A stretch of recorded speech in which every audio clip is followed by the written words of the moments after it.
On our program now, we have joining me is Brian McGrath, who is a lieutenant, and Michael Paul, who also is a lieutenant with the Rocky Mount Police Department. So again, I want to welcome you guys here, and certainly want to talk about your particular area of the city where you work, but get a little background information first. So if Mike, if you could share with us where you're from, some things you think is pertinent for you and audience to know about you and your background. Yes, sir. I wasn't born here, but I got here as quick as I could. I come from the state of Maine. I went to school in Pensacola, Florida, and during my time there, I knew I wanted to get into law enforcement. I took criminal justice there, and what I wanted to do was I knew I wanted municipal policing. I knew what size city I wanted to be involved with, and what size agency, a medium-sized agency, where I had a lot of variety and for job assignments. So that's what drew me to this area. And when I started putting my applications in North Carolina, that's when I came to Rocky Mount, and that was the home for me. So how long have you been here? I've been here 19 years. 19 years? Yes, sir. Your hair was black then? It was black. Turn gray, just don't turn loose. All right, okay. And McGrath?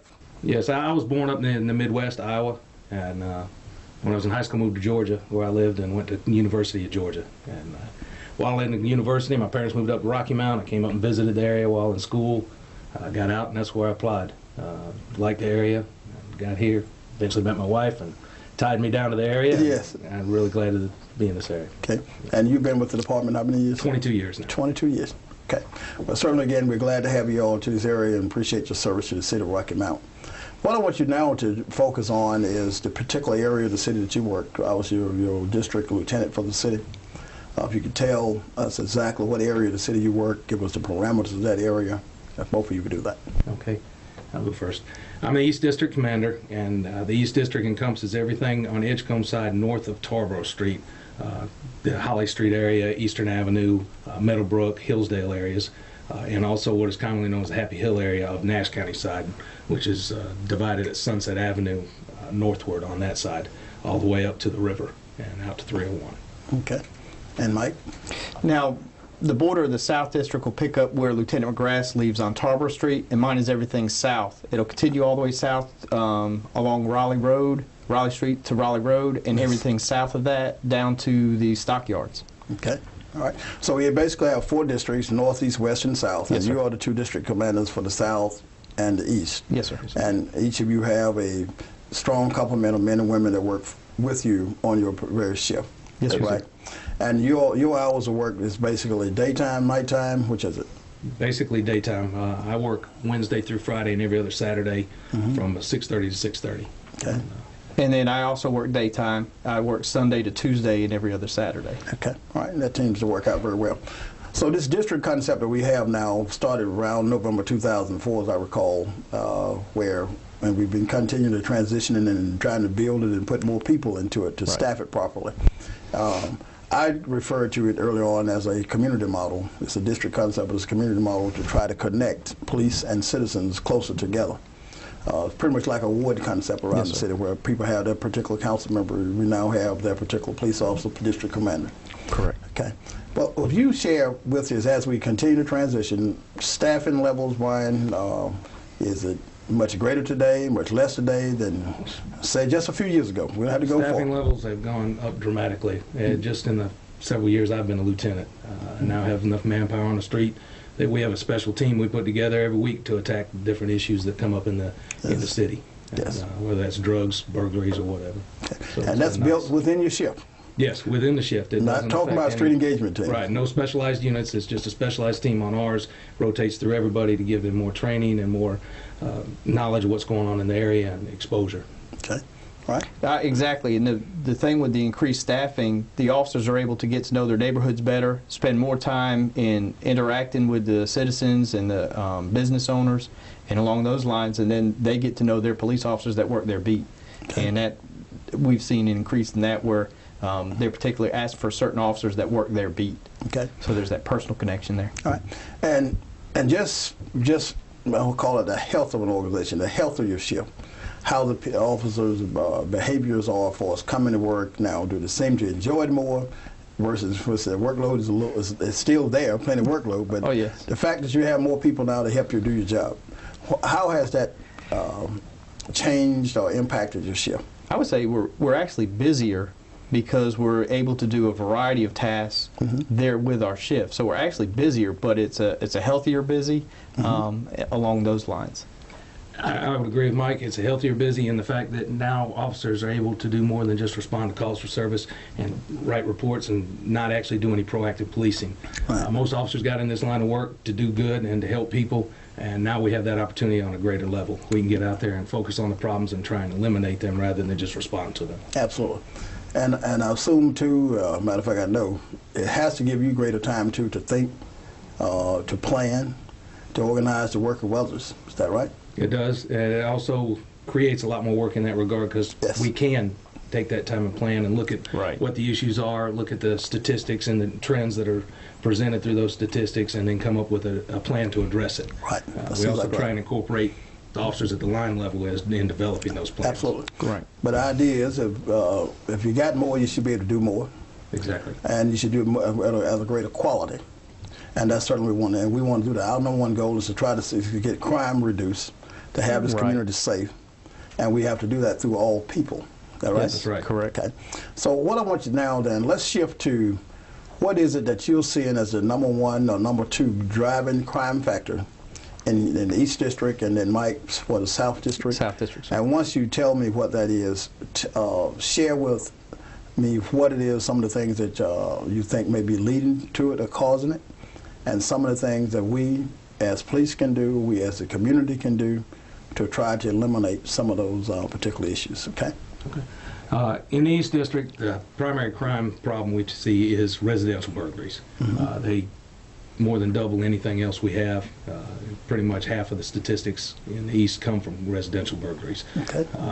The second one would probably be our aggravated assaults, and those are significantly lower, but they're still the second level. My personal opinion is drugs drive these crimes in the East in particular.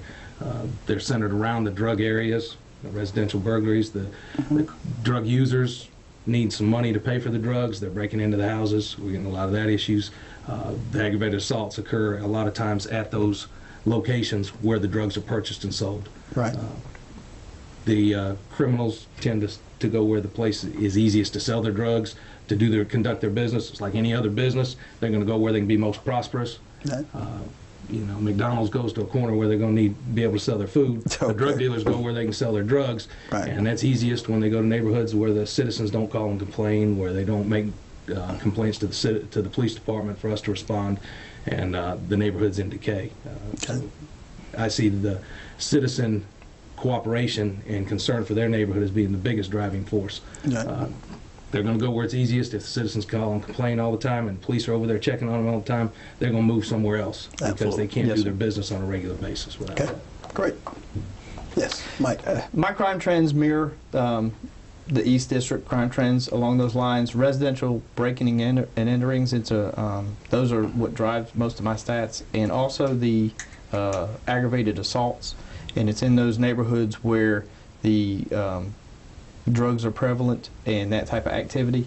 And so I would say there's a couple things that are contributing to successful reduction in those numbers, and one is active community involvement with the police, with our community groups or neighborhood associations, and the education that we're able to do with the police department. We're able to bring crime prevention and those sort of things. Also, we're able to access other departments in the city and resources along those lines, inspections and code enforcement along those lines for dilapidated houses or abandoned buildings, and do some reduction there.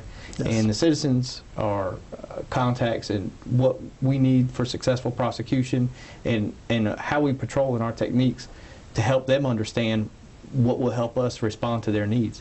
And when they're calling in suspicious type activity, things that aren't normally in their neighborhood, and they can articulate that and give us specifics on those, and we've had a very high capture rate of those type of intruders that do the break-ins and those sort of things. So that's also, I think, with the level of staffing we have, we've been able to do a little bit more just on the shift there on scene, without calling in specialists to process the crime scenes and develop those leads for investigative purposes. And that in turn also helps us with building a better case when it goes to prosecution. Okay. So just to try to sum up then, some of the things that you all see, you're seeing in your areas, both are saying is mirrors. So it's residential burglaries and aggravated assaults. And the things that tend to drive that you believe has a lot to do with the drug trade. And also I know we arrest many offenders for that as well. But then the things that tend to counter that, the successes, is directly coming from good, what I call witnesses, community involvement. Absolutely. Critical. Working directly along with the police. So we appreciate that, and we want that to continue. The other thing is having adequate staff on the street now to work, give you time to do things where proactively if you can think through things. Yes, sir. Makes a big difference. So having said that, and I can tell there's obviously a much greater excitement among the two of you now because the fact you do have more people, and Absolutely. I know you have more people. This hadn't happened overnight. It took a while. What would be some of the final comments that you want to share with our viewing audience, and particularly from your district? What is it which you want to share with the citizens? Okay, I'd like to share the fact that what we've already discussed a lot. Staffing is better. We're able to do a better job out there as a law enforcement agency in investigating new cases, proactive policing to eliminate and reduce crime, but we need to increase the cooperation and the continuity with the citizens. Yes. We regularly attend meetings. We love to attend meetings. Invite us to any meetings you've got. We hold meetings, call. You can contact us at the police department and get on our list to be included in any meetings. We want to open up the lines of dialogue with the community and cooperation. Yeah. If we can get that, I think we can really put crime on the run. Absolutely. Great. I would say two things. One, continue to call if there's something going on in your neighborhood, whether it's a crime issue or whatever. We're accessible, and if we know that there's issues going on in the neighborhoods, we can address them. And secondly, please continue to give us feedback, positive or negative. We do want to do a good job in your neighborhood, and if we're doing something that's working, let us know that it's working, so we'll continue that effort. And if it's not working, let us know so we can adjust it a little bit and do something that's more effective. Okay. All right. Well, Lieutenant McGrath and Lieutenant Michael Paul, I certainly appreciate you all coming and sharing the information with our public today.